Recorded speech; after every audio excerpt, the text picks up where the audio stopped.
Hi everyone, my name is Ravish and I teach philosophy and literature, and welcome back to my YouTube channel. In this video, we will try to understand John Dryden's An Essay on Dramatic Poesy, which was published in 1668. Now, I believe you are already aware of John Dryden. He was a Restoration author. He is also known as the father of English criticism. The way Dryden looked at literature, or the way Dryden saw literature, was very different from the rest of the authors. Some of his famous works are like Ennis Mirabilis or Mac Flacno, again very important, where he criticizes Thomas Shadwell. But here in this video, we'll try to understand Essay on Dramatic Poesy. So in the previous video, we have already learned the new classical criticism and how it evolved, what is new classical criticism, and some of the seminal authors we looked upon. In this video, we will learn John Dryden's Essay on Dramatic Poesy. John Dryden, An Essay on Dramatic Poesy, which was published in 1668 in Restoration England, which was a period when the drama was resurgent after the Puritan interregnum. Now, we already know that in 1642, all the theatres were burned or all the theatres were closed in England. So after the restoration of monarchy in 1660, theatres were reopened, and this becomes the very crucial time for dramatists, because people were asking a lot of questions. What kind of drama we should write, what kind of drama we should present, because of course, just right after the reopening of the theatre, people would ask different kind of questions. So this becomes the seminal work. This essay is structured as a dialogue among four friends on the river Thames. The group has taken refuge on a barge during a naval battle between English and Dutch fleet. UGC has already asked this question: how does the drama, or how does this dialogue starts, or how does this essay starts? So it has four common friends, and they are on a barge during the naval battle between English and Dutch fleet. Please do remember this, because UGC has already asked this question. So if you are preparing for JKPSC or BPSC, they might ask you from here. Or even if you are preparing for, let's say, West Bengal, exams, WB set, I think they have recently announced the date. So if you're preparing for that, again, it's very important for you as well. So the four gentlemen, Eugenius, Critus, Lycidas, Neander, all aliases for actual restoration critics, and the last for Dryden himself. So these are four different characters: Eugenius, Critus, Lycidas. They all are aliases, and the Neander is Dryden himself. And we will come to that each and every aspect. We will look at each and every aspect. So this essay is a critical dialogue that defends contemporary English drama while engaging the major critical question of the day: the value of the ancient versus modern. Of course, this was the speak of the town. Which kind of drama is better? Whether it's ancient drama, whether it's modern drama, whether we should learn from the French drama, French neoclassical rules, or the use of rhythm, the dramatic unities and the poetic justice. So all these things he explains in this work. All these things are a kind of structured in a dialogue form.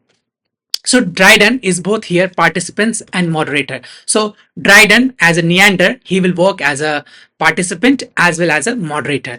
So he uses the dialogue form to present balanced argument and to make his own verdict persuasive rather than dogmatic. So here he is not actually criticizing someone over the other, but actually what he is going to make, the arguments, or he's going to give his verdict persuasively. Now, let's try to understand forms and dramatic framing, how this essay was framed. So it is in a dialogue among four speakers, as we have already discussed: Eugenius, Critus, Neander, and Lycidas. Now, each representing a position in contemporary critical quarrels.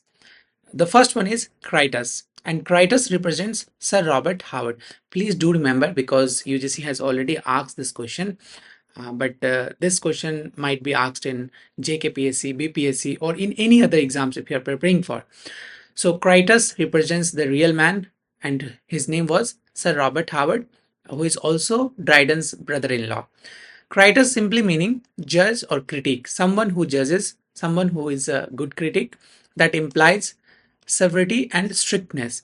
And therefore, we'll see in Critus's work, when Critus, explains about ancient, when he talks about ancient, he's quite, strict that the ancients were, the ancients championed the drama form. So therefore people should learn from, or dramatists should learn from the ancients, especially he acknowledged the authority of Aristotle and Horace. And then comes the Eugenius, another very important character, that represents Eugenius represents Charles Sackville, who was also the Lord Buckhurst. Later he became the Earl of Dorset. He is also a Dryden's patron and poet himself. Now, patron, I have already discussed about it. Patron is someone from the aristocratic family who actually pays for the poets. So Dryden was working under Charles Sackville, and he was a patron to Charles Sackville. Now, this system, the patronage system, actually ended in Romantic age. Romantic age. So from Romantic age onwards, poets started earning their own money. They started earning by selling, because as we already know that from the new classical age itself, there was an age of journal. People started publishing journal. So most of the poets, they went for publishing in journals, or they went publishing their own soft copies. So that's how they started earning money. But before that, it was very difficult for them to earn money. It was very difficult for poets to earn money. Even today itself, you will see only few poets earn good enough, just because to survive is very difficult for the authors nowadays, because people don't read books more and more. So even back in those days, it was very difficult for poets to survive. So they were the patrons, for the aristocratic family. So that is what patron means. So England had a patronic system. So where these poets were actually the entertainer of the aristocratic family.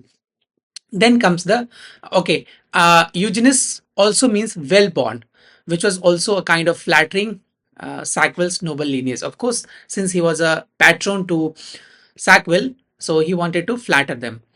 Now he defends the modern, defends progress and English improvements. And then comes the Lycidas, who represents Charles Sidley.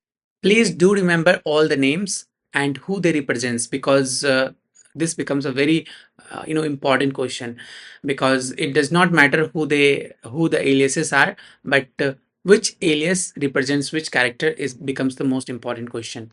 So Lycidas or Lycidius, who is also a Charles Sidley, he's a great. The name itself has a graceful, slightly exotic name to suggest polish and refinement, suiting his pro-French stance. So Lycidas, he supports the French dramatist, their discipline, their unity. Because French always followed the unity of time, place, and action, and the decorum. They had a great respect for.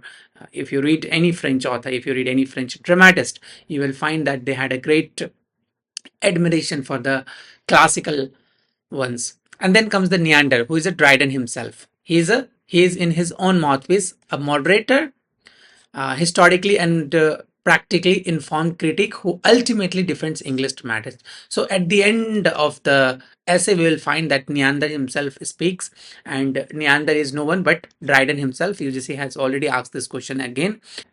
Why I keep saying that this is a very important essay, because whenever you see ask question from this particular segment or from this particular author, from Dryden, they always ask, their first choice is an essay on dramatic poesy, because he's a critique. He is the first critic. He's the father of modern criticism. So this is precisely why they ask question from him. Now Neander himself, he supports English dramatists.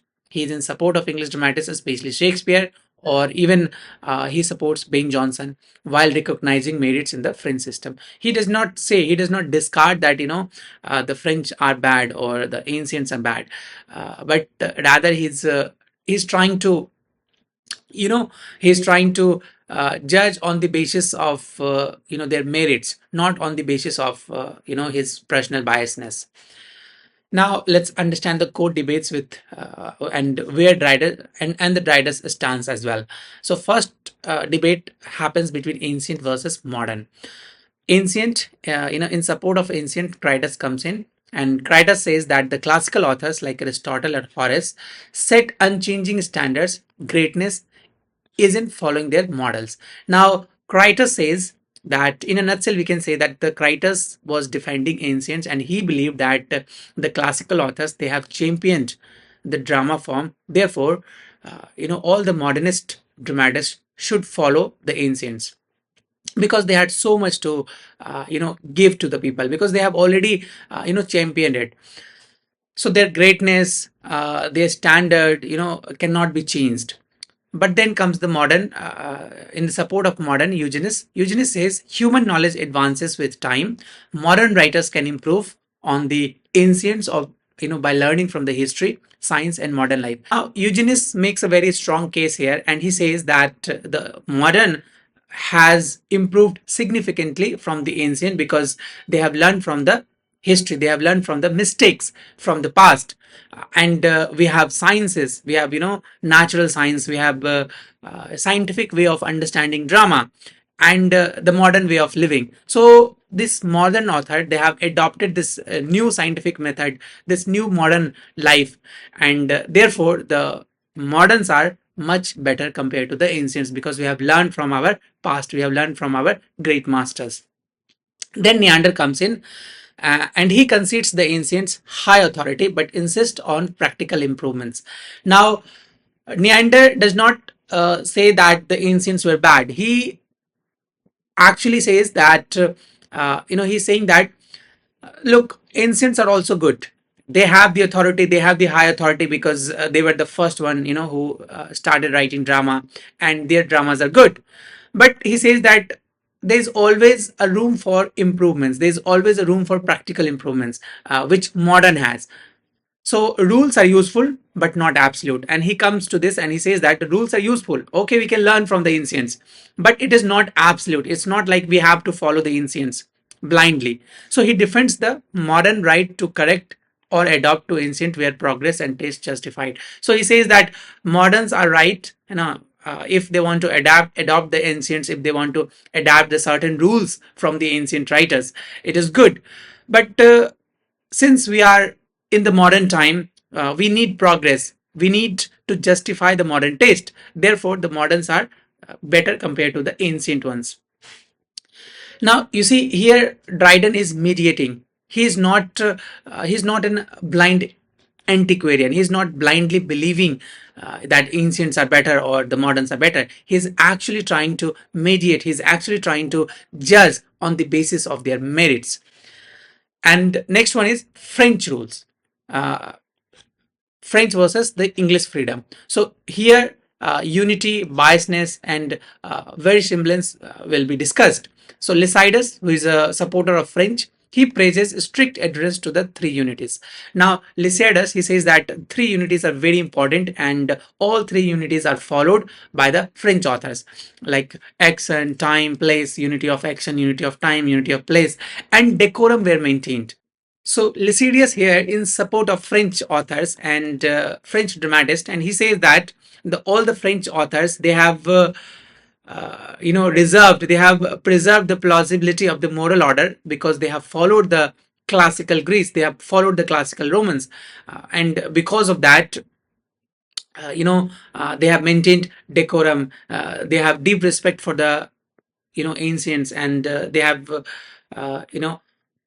practiced the three unities, which is unity of time, place, and action. And then he proposes a definition of drama is that a just and lively image of human nature, which is a very famous. They might ask you who coined this term or who said this in the essay of dramatic poesy.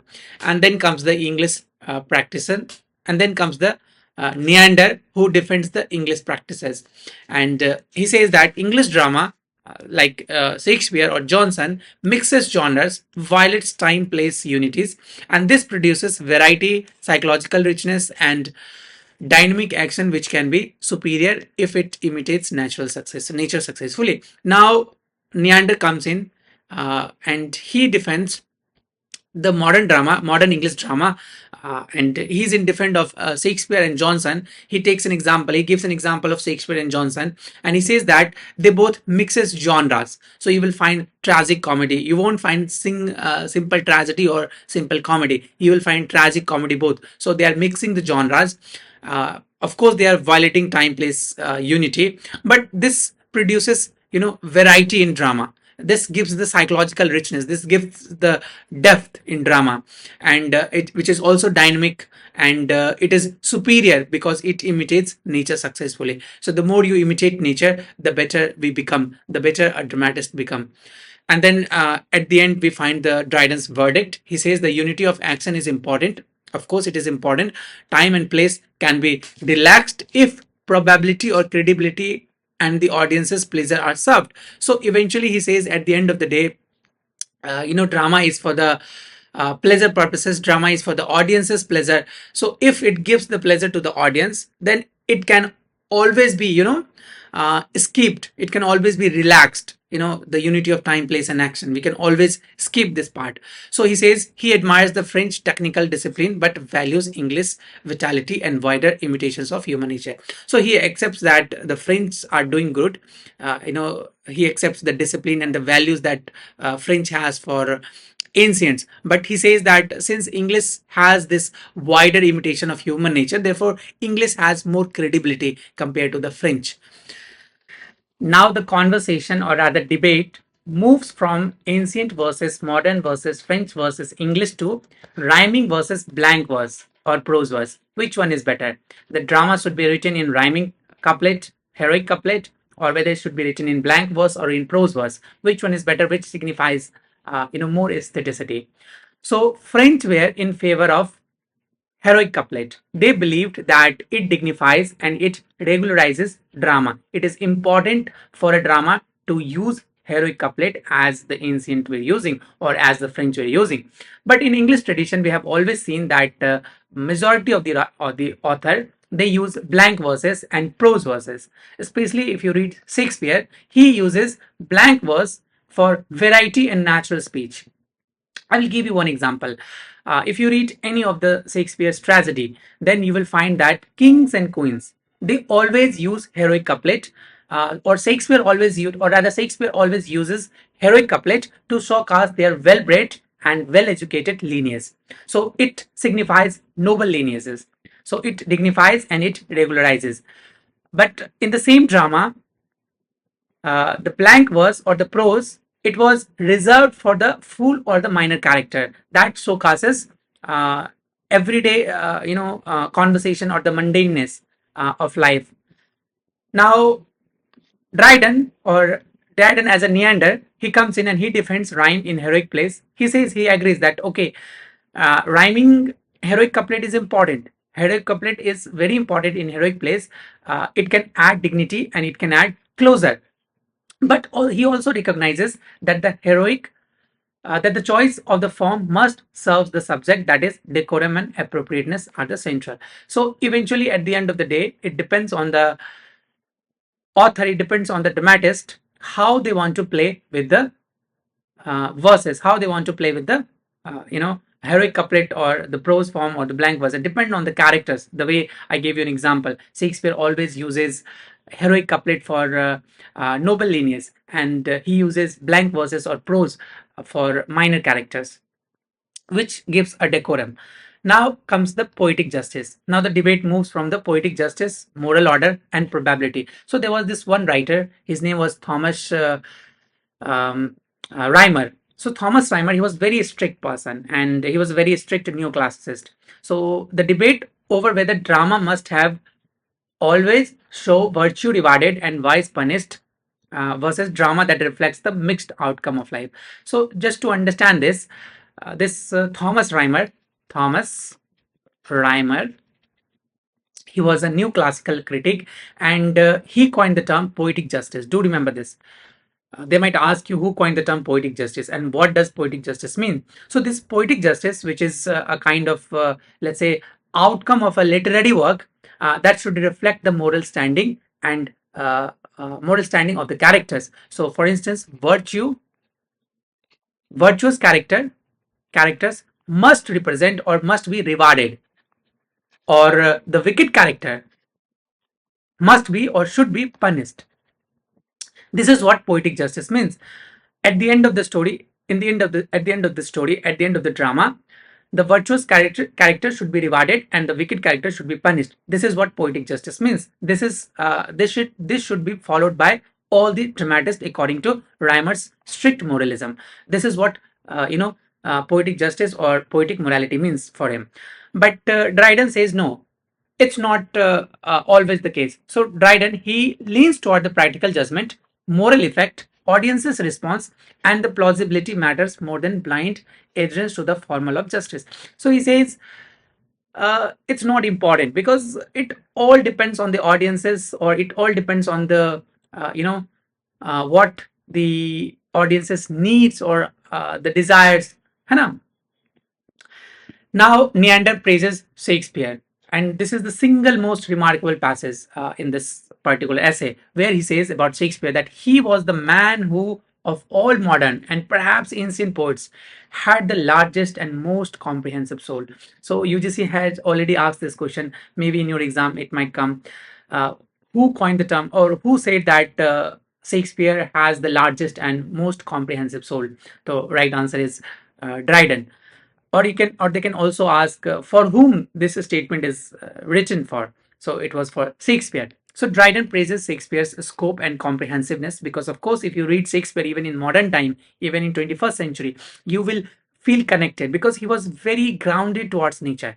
है ना? His Shakespeare's strength is his power to represent varied human nature across characters and situations. So of course, even in modern time, even in 21st century, whenever we read Shakespeare, whenever we read any work of Shakespeare, we feel connected. We feel that Shakespeare is talking to us.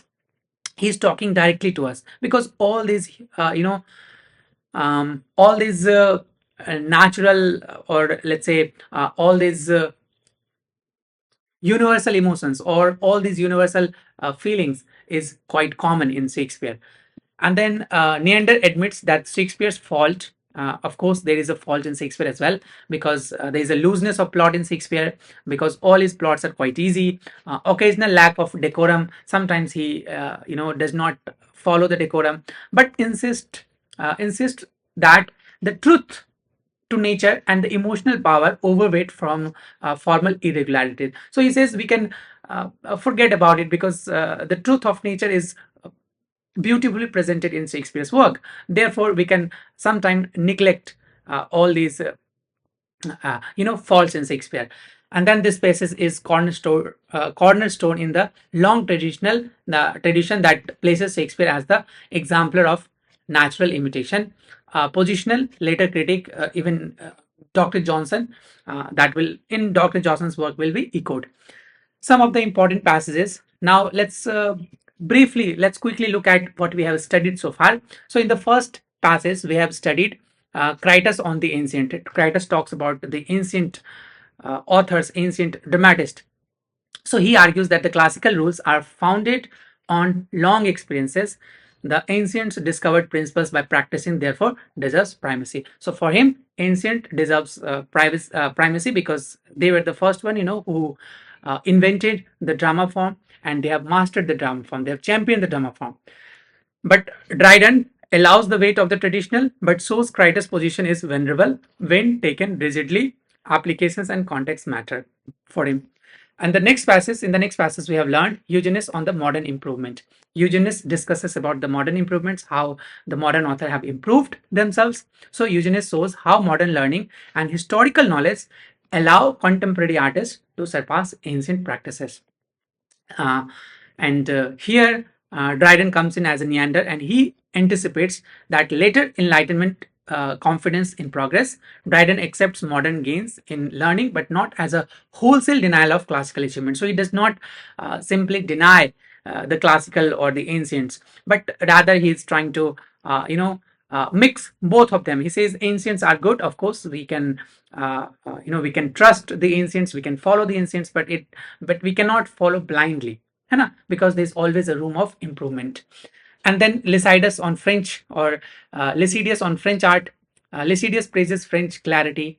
Their observance of unities, and the moral restraint that produces probability and decorum. Then Dryden admires these, especially in French, attention to plausibility and manners, but was the strictness and that can be sterilizes poetic vigor. And then Neander defends.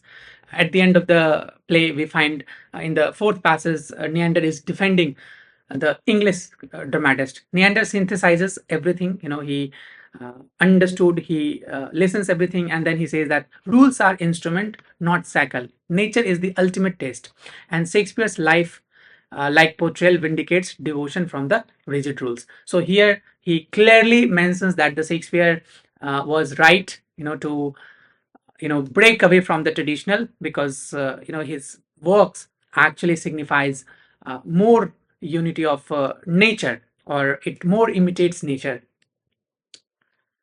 So it imitates nature more practically. So Shakespeare has the comprehensive soul because it imitates nature practically, more practically. So this is Dryden's central lesson, which he balances rules with nature, and audiences accept excellence even when it is irregular.